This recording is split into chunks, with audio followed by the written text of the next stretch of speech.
The other main part of the PTLLS course is the practical assignments.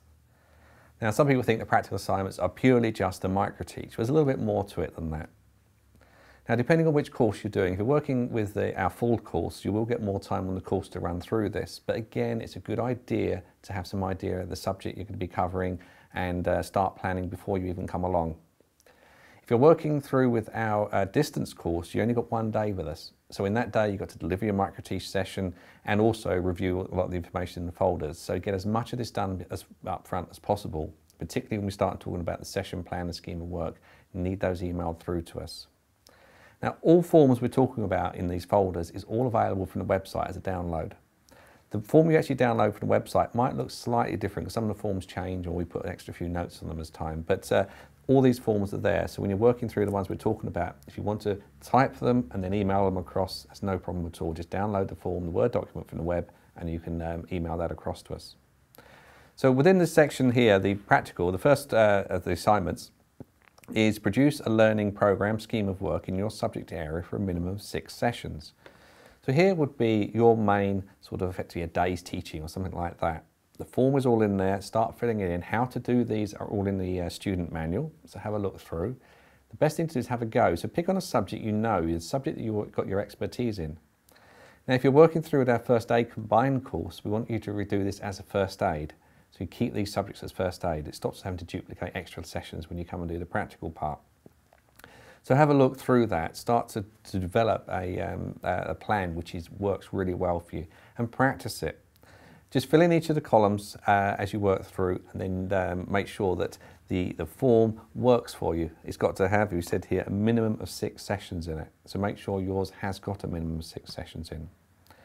Now the second part here is produce a session plan from a scheme of work. So you're making your session plan, this is the micro-teach you're going to be delivering from the scheme of work, for a minimum of 30 minutes. Now, we would plan these with a minimum of 30 minutes. So you do one presentation of 30 minutes. And you can do them as 2 as 15. But the problem with that, within the time we have in the teaching, makes it a little bit harder. And also it means you're going to have to come up with 2 of them. So what we tend to say to you is do a 30-minute one. So you do a 30-minute practical lesson. And this is what you're doing, you're actually planning your scheme of work. And here you need to be a little bit more detailed, the information in there. So again, do your research, put information in. Or maybe just to start with, if you're coming on the full course, at least get some ideas down. You can then change that as the course goes on and in the evenings before you then have to deliver it.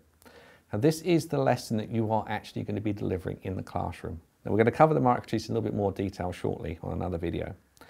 Now the third question is deliver the actual micro-teach session, demonstrating a selection of teaching and learning approaches to engage and motivate learners.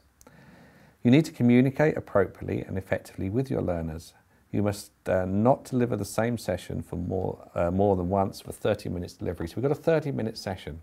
Now we're going to cover that a little bit more on a separate video. So that's the third question. The fourth question, explain and justify the reasons behind your choice of teaching and learning approaches and use of resources for one of your delivered sessions. Again, this is 150 to 250 words. You're really looking at saying why you've done what you've done. So if you're doing the distance course, you need to start to think about those answers now. The next one is obtain feedback from your peers and tutor. Now the tutor side your actual tutor on the lesson will give you that information. The feedback from your peers are other people on the actual course. You complete a self-evaluation to reflect and evaluate the effectiveness of your teaching. So you actually evaluate yourself. And this you need to be honest with. You can't do this before because you haven't actually delivered it yet. Give feedback to your peers regarding their delivery. Now how this will work, you'll have the forms in the file and you would actually do a peer review on someone else's presentation.